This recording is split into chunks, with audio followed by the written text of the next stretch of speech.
اتبعوا ما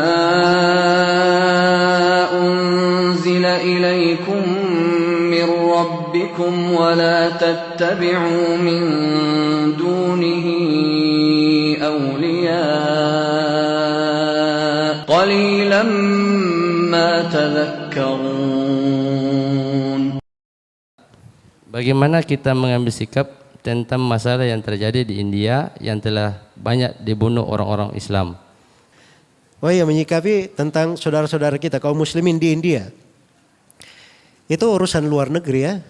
Saya tidak ada wewenang berbicara tentang urusan luar negeri. Saya ini bukan politikus. Ya, saya ini guru agama. Dan hal-hal yang terkait dengan kebijakan luar negeri itu urusan pemerintah.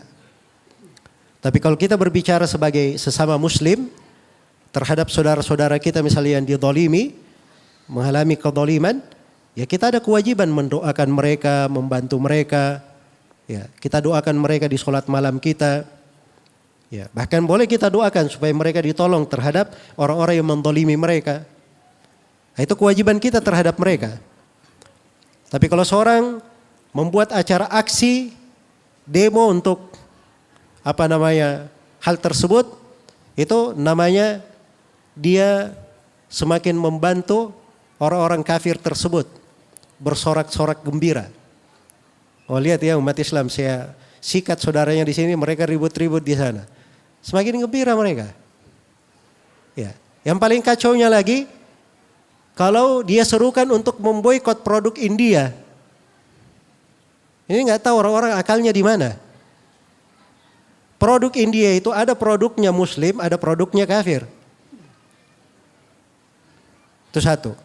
Terus yang kedua, memboikot produk itu bukan wewenang kamu, bukan pula wewenang bapakmu, bukan pula wewenang kakekmu. Ya.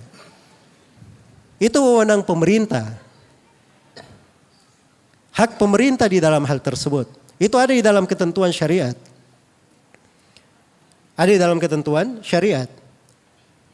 Karena itu terjadi berbagai kejadian di masa Nabi SAW. Ya. Misalnya orang-orang Yahudi ketika melakukan pengkhianatan, ya, itu tidak ada seruan memboikot produk mereka dan seterusnya oleh para sahabat. Jelas ya? Tidak ada yang ketika terjadi masalah dengan orang-orang kafir di Mekah, ya, sebelum perjanjian Hudaybiyah, itu enggak ada dari sahabat yang memboikot, seruan untuk memboikot produk mereka. Itu kebijaksanaan kepala negara. Makanya ketika terjadi perjanjian di Hudaybiyah, semua sahabat ikut kebijaksanaan Nabi SAW.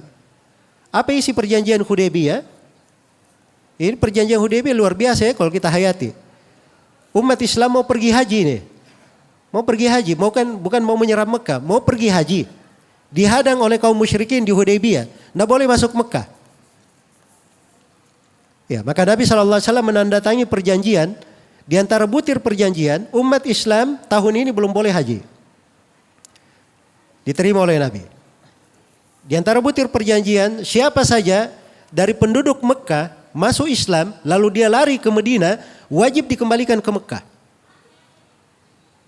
Nabi setujui perjanjian itu.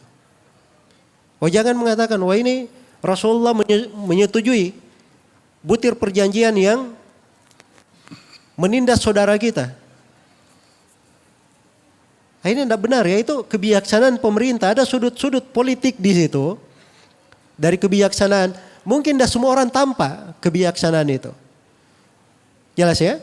Jangankan kita, Umar ibn Khattab saja waktu itu beliau yang tidak setuju, setelah itu baru sadar bahwa beliau keliru di dalam hal itu. Keliru di dalam hal tersebut. Makanya kebijaksanaan pemerintah itu jangan dianggap sebagai permainan.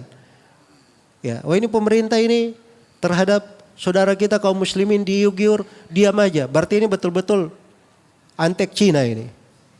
Ya. Membiarkan orang kafir menindas kaum muslimin. Nah, ini keliru cara berpikirnya. Dan itu tidak mesti seperti itu. Iya. Nah, itulah dari sudut, kenapa saya katakan tadi perlu belajar politik syar'i. supaya mengerti cara berpikir dalam hal-hal yang seperti itu.